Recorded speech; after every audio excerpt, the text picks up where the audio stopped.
ಅಬ್ದುಲ್ ರಜಾಕ್ ಆತ್ಮಸಾಕ್ಷಿಯ ಮಾತಾಡ್ತೀರಿ ಅನ್ನುವ ನಂಬಿಕೆಯೊಂದಿಗೆ ನಿಮ್ಮನ್ನು ಪ್ರಶ್ನೆ ಕೇಳ್ತಾ ಇದ್ದೇನೆ. ಅರೆಸ್ಟ್ ಆಗಿರುವ 5 ಜನ ಭಯೋತ್ಪಾದಕರು ಜಮ್ಮುವಿನ ಕತ್ರಾ ಮೆಡಿಕಲ್ ಕಾಲೇಜಿನಲ್ಲಿ MBBS ಮುಗಿಸಿದವರು. ನಾನು ಕೇಳ್ತಾ ಇರೋದು, ಕಾಫಿರರ ವಿರುದ್ಧದ ಯುದ್ಧದಲ್ಲಿ ತೊಡಗಿದಂಥವ್ರು ಇವರು. ಕಾಫಿರರ ವಿರುದ್ಧದ ಯುದ್ಧದಲ್ಲಿ ಕಾಫಿರರು ಹುಂಡಿಗೆ ಹಾಕಿದ ದುಡ್ಡಿನಲ್ಲಿ ನಡೆಯುವ ಮೆಡಿಕಲ್ ಕಾಲೇಜಿನಲ್ಲಿ ಓದೋದಕ್ಕೇನು ಸಮಸ್ಯೆ ಇಲ್ಲ. ಯಾವನೋ ಅಯೋಗ್ಯ, ಅವಿವೇಕಿ, ಬುದ್ಧಿ ಇಲ್ದವನು ಯಾವುದೋ ಒಂದು ಚಲನಚಿತ್ರದಲ್ಲಿ ಹೇಳಿರುವ ಮಾತನ್ನ ಎತ್ಕೊಂಡು ಪವಿತ್ರ ಗ್ರಂಥದಲ್ಲಿದೆ ಈ ಮಾತು ಅಂತ ತಿಳಿಸಿ ಕಾಫಿರನ್ನ ಕೊಂದ್ರೆ ನಿಮಗೆ ಪುಣ್ಯ ಬರುತ್ತೆ, ಈ ತರ ವಿಸ್ಫೋಟ ಮಾಡಿದ್ರೆ ನೀವು ಸ್ವರ್ಗಕ್ಕೆ ಹೋಗ್ತೀರಾ ಅಂತ ಹೇಳೋದು ಇದು ಗೂಬೆ ಮಾತು. ಇದು ಧರ್ಮ ಪುಸ್ತಕದಲ್ಲಿ ಎಲ್ಲೂ. ಅಬ್ದುಲ್ ರಜಾಕ್ ಅದೇ ಪದ ಬಳಕೆಯೊಂದಿಗೆ ಒಂದು ಮಾತನ್ನ ನಾನು ಹೇಳ್ತಾ ಇದ್ದೀನಿ. ಆ ಮಾತನ್ನ ಹೇಳದವನು ವಿವೇಕಿಯೋ ಅವಿವೇಕಿಯೋ, ಪ್ರಜ್ಞಾವಂತನೋ ಪ್ರಜ್ಞೆ ಇಲ್ಲದವನು ಅನ್ನೋದು ನನಗೆ ಇಮ್ಮೆಟೀರಿಯಲ್ ಅದು ನನಗೆ. ಸಾಯ್ತಾ ಇರೋರು ಅಮಾಯಕರಲ್ಲಿ ಇದು ಮೊದಲನೆಯದ್ದು ಅಲ್ಲ, ಹೋಪ್ಫುಲಿ ಕೊನೆಯದಾಗ್ಲಿ ಅಂತ ನಾವು ಕೇಳಿಸ್ಕೊಳ್ತೀವಿ. ಹೋಪ್ಫುಲಿ ಕೊನೆಯದಾಗ್ಲಿ ಅಂತ ಅನ್ಕೊಳ್ತೀವಿ.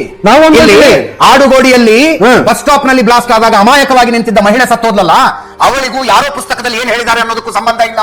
ಚರ್ಚ್ ಸ್ಟ್ರೀಟ್ ನಲ್ಲಿ ನ್ಯೂ ಇಯರ್ ಸೆಲೆಬ್ರೇಷನ್ ಅಂತ ಕುಟುಂಬದ ಸಮೇತ ಬಂದಂತಹ ಮಹಿಳೆ ಆ ಕೋಕೋನಟ್ ಗ್ರೂ ಹೋಟೆಲ್ ಮುಂದೆ ನಡೆದ ಸತ್ತೋದ್ಲಲ್ಲ, ಅವರಿಗೂ ಆ ಪುಸ್ತಕದಲ್ಲಿ ಏನ್ ಹೇಳಲಾಗಿದೆ ಅನ್ನೋದಕ್ಕೂ ಸಂಬಂಧ ಇಲ್ಲ. IISc ಕಾನ್ಫರೆನ್ಸ್ ಗೆ ಬಂದಿದ್ದ ಸೈಂಟಿಸ್ಟ್ಗೂ ಆ ಪುಸ್ತಕಕ್ಕೂ ಸಂಬಂಧ ಇರಲಿಲ್ಲ. ಬಿಜೆಪಿ ಆಫೀಸ್ ಮುಂದೆ 9ನೇ ಕ್ಲಾಸಿನ ಹುಡುಗಿ ಲಿಶಾ ಅನ್ನೋ ನಡ್ಕೊಂಡು ಹೋಗ್ತಿದ್ನಲ್ಲ, ಅವಳಿಗೂ ಪುಸ್ತಕದಲ್ಲಿ ಏನ್ ಹೇಳಲಾಗಿದೆ ಅನ್ನೋದಕ್ಕೂ ಸಂಬಂಧ ಇಲ್ಲ. ರಾಮೇಶ್ವರಂ ಕೆಫೆಗೆ ಮಸಾಲೆ ದೋಸೆ ತಿನ್ನೋದಕ್ಕೆ ಹೋದವ್ರಿಗೂ ಪುಸ್ತಕದಲ್ಲಿ ಏನ್ ಹೇಳಿದೆ ಅನ್ನೋದಕ್ಕೂ ಸಂಬಂಧ ಇಲ್ಲ. ಸ್ವಾಮಿ, ಕೊಯಮತ್ತೂರು ಬಾಂಬ್ ಬ್ಲಾಸ್ಟ್ ಯಾರು ಮಾಡಿದ್ರು? ನೀವ್ ಹೇಳಿ ನನಗೆ. ಯಾರು ಹೇಳಿ? ಶಿಕ್ಷೆ ಆಯ್ತಾ?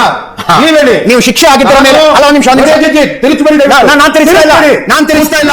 ನೀವು ಪ್ರಶ್ನೆ ಕೇಳಿದ್ರಿ, ನಾನು ಕೇಳಿಲ್ಲ ಪ್ರಶ್ನೆ.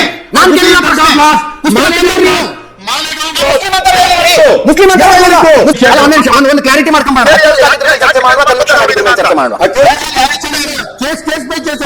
ಯಾಕಂದ್ರೆ ಒಂದೇ ನಿಮಿಷ ಪ್ರಶ್ನೆ ಇಲ್ಲಿ ಯಾಕೆ ಬರುತ್ತೆ ಅಂತಂದ್ರೆ, ಇಸ್ಲಾಮಿಕ್ ಟೆರರಿಸಂ ಕೇಸ್ ನಲ್ಲಿ ಅಕ್ವಿಟ್ ಆಗಿದ್ರೆ ಅದನ್ನ ಮೆನ್ಷನ್ ಮಾಡಬಹುದು, ಇನ್ನೊಂದು ಬಾಂಬ್ ಬ್ಲಾಸ್ಟ್ ನಲ್ಲಿ ಹಿಂದೂಗಳು ಅರೆಸ್ಟ್ ಆಗಿದ್ರೆ ಅದನ್ನ ಮೆನ್ಷನ್ ಮಾಡಬಹುದು. ಅಕ್ವಿಟಲ್ ನಲ್ಲಿ ತರಂಗಿಲ್ಲ, ಅರೆಸ್ಟ್ ನಲ್ಲಿ ತರಂಗಿಲ್ಲ. ಇಸ್ಲಾಮಿಕ್ ಭಯೋತ್ಪಾದನೆ ಆದಾಗ ಸೆಕ್ಯೂರಿಟಿ ಲ್ಯಾಬ್ಸ್ ಚರ್ಚೆ ಆಗುತ್ತೆ, ಭಯೋತ್ಪಾದಕನ ಸಿದ್ಧಾಂತ ಚರ್ಚೆ ಆಗೋದಿಲ್ಲ. ಗೌರಿ ಲಂಕೇಶ್, ಪನ್ಸಾರೆ, ಕಲಬುರ್ಗಿ, ಗಾಂಧಿ ಕೊಲೆ ಆದಾಗ ಸಿದ್ಧಾಂತ ಚರ್ಚೆ ಆಗುತ್ತೆ, ಸೆಕ್ಯೂರಿಟಿ ಲ್ಯಾಬ್ಸ್ ಚರ್ಚೆ ಆಗೋದಿಲ್ಲ.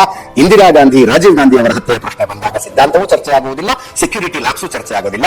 ಅವರು ಬಲಿದಾನ ಮಾಡಿದ್ರು ಅಂತಷ್ಟೇ ಚರ್ಚೆ ಆಗುತ್ತೆ. ಇದು ಈ ದೇಶದಲ್ಲಿ ನಡೆದುಕೊಂಡು ಬಂದಿರುವಂತಹ ಸ್ಟ್ರಾಟಜಿ. ರಸ್ತೆಯಲ್ಲಿ ಸಾವಿರಾರು ವಾಹನಗಳು ಓಡಾಡ್ತವೆ, ಆಕ್ಸಿಡೆಂಟ್ಗಳಾಗ್ತಿರ್ತವೆ. ಅದಕ್ಕೆ ಕಾರಣಗಳು ಸುಮಾರು ಇರ್ತವೆ.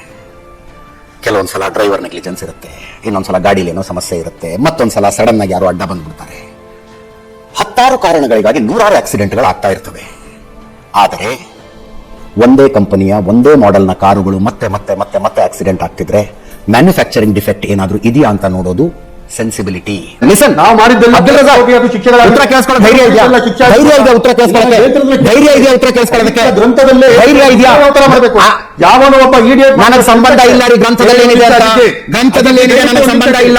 ಮನೆಯಿಂದ ಹೊರಗಡೆ ಹೋದವನು ಸುರಕ್ಷಿತವಾಗಿ ವಾಪಸ್ ಬರ್ತಾನ, ಬರೋದಿಲ್ವಾ? ನನಗೆ ಅಷ್ಟೇ ಮಾತ್ರ ಆಗುತ್ತೆ. ಗ್ರಂಥದಲ್ಲಿ ಏನಿದೆ ಏನಿಲ್ಲ ನೀವು ತಲೆ ಕೆಡಿಸ್ಕೊಳ್ಳಿ.